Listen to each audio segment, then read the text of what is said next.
కేసీఆర్ కు సీట్ నోటీసులు ఇవ్వడాన్ని నిరసిస్తూ బీఆర్ఎస్ పార్టీ పిలుపు మేరకు సిద్దిపేట జిల్లా నంగునూరు మండల వ్యాప్తంగా భారీ నిరసనలు చేపట్టారు. తెలంగాణ తొలి సీఎం బీఆర్ఎస్ పార్టీ అధినేత కేసీఆర్పై కక్ష సాధింపుతోనే సీఎం రేవంత్ రెడ్డి ప్రభుత్వం అప్రజాస్వామిక రాజకీయాలకు పాల్పడుతోందని బీఆర్ఎస్ నేతలు ఆరోపించారు. ఈ క్రమంలో మండలంలోని ప్రతి గ్రామంలో సీఎం రేవంత్ రెడ్డి ప్రభుత్వానికి వ్యతిరేకంగా దిష్టిబొమ్మలను దగ్ధం చేసి నిరసన తెలిపారు.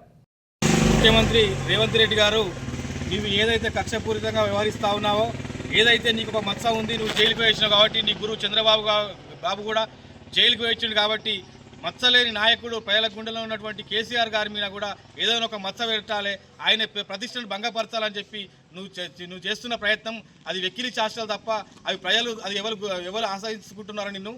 ఈరోజు ఆయన మీద మచ్చదిద్దాం అనుకుంటున్నావు. ఒక ఉద్యమ నాయకుడు, ఉద్యమ కిరటం అతను ఈరోజు కేసీఆర్ గారి మీద తెలంగాణ ప్రజలు మొత్తం గుండెల్లో పెట్టుకొని తెలంగాణ ప్రజలు ఒక జాతిపితలుగా పూజించే వ్యక్తి మీద ఈరోజు నువ్వు ఆయనకు మచ్చ చేయడానికి నువ్వు ప్రయత్నం చేస్తూ ఉన్నావు. నీ ప్రయత్నం అన్ని వెకిల్ చేష్టలన్నీ ప్రజలు గ్రహిస్తూ ఉన్నారు.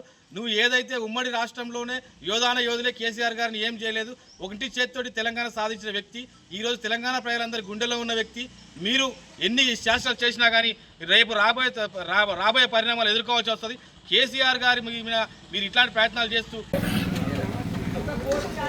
తెలంగాణ రాష్ట్రాన్ని సాధించినటువంటి గొప్ప మహానాయకుడు, గౌరవ తెలంగాణ రాష్ట్ర తొలి ముఖ్యమంత్రి కేసీఆర్ గారికి నోటీసులు ఇవ్వడం అంటే ఈరోజు తెలంగాణ ప్రజలనందరినీ అవమానపరుస్తూ ఉన్నారు. ఈ రాష్ట్రంలో ధృతరాష్ట్ర పాలన జరుగుతూ ఉంది. ఈ రాష్ట్ర ముఖ్యమంత్రి గారు ఇక్కడ లేకుండా విదేశాల్లో ఉండి ఇక్కడ నోటీసులు ఇవ్వడం అంటే ఇది విచిత్రంగా కనపడతా ఉంది.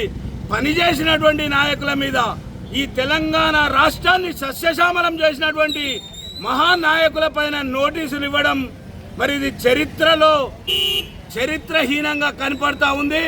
మరి ముఖ్యమంత్రి గారు కేవలం కేసీఆర్ గారి కుటుంబం పైన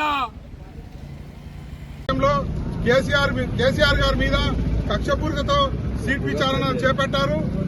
మొట్టమొదటిసారిగా నేనేం మాట్లాడుతున్నానంటే, మొదలు రేవంత్ రెడ్డిని కేంద్ర ప్రభుత్వం వెంటనే అరెస్ట్ చేయాలి. ఎందుకంటే నోటుకు ఓటు కేసులో అతను రెడ్ హ్యాండెడ్ గా దొరికిండు కాబట్టి అతని మీద వెంటనే సిబిఐ ఎంక్వైరీ చేసి మొట్టమొదటిగా అతన్ని అరెస్ట్ చేసిన తర్వాతనే కేసీఆర్ గారిని సిట్ విచారణకు పిలవాలి. అలాగే కేసీఆర్ గారు అంటే ఒక శక్తి కాదు, యావత్ భారతదేశానికే ఒక శక్తి లాంటి వాడు. నోట్లో తలకాయ పెట్టి తెలంగాణను తీసుకొచ్చిన అతని మీద అసత్య ఆరోపణలు చేస్తున్నారు. కేవలం ఈ రోజు తెలంగాణ సుభిక్షంగా ఉన్నదంటే కారణము దానికి కేవలం కేసీఆర్ గారే.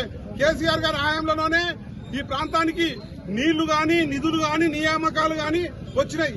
గత 2 సంవత్సరాల కాంగ్రెస్ పాలనలో ఎలాంటి అభివృద్ధి జరగలేదు.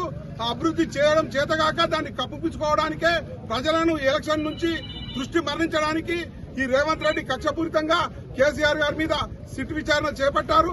వీరు ఎలాంటి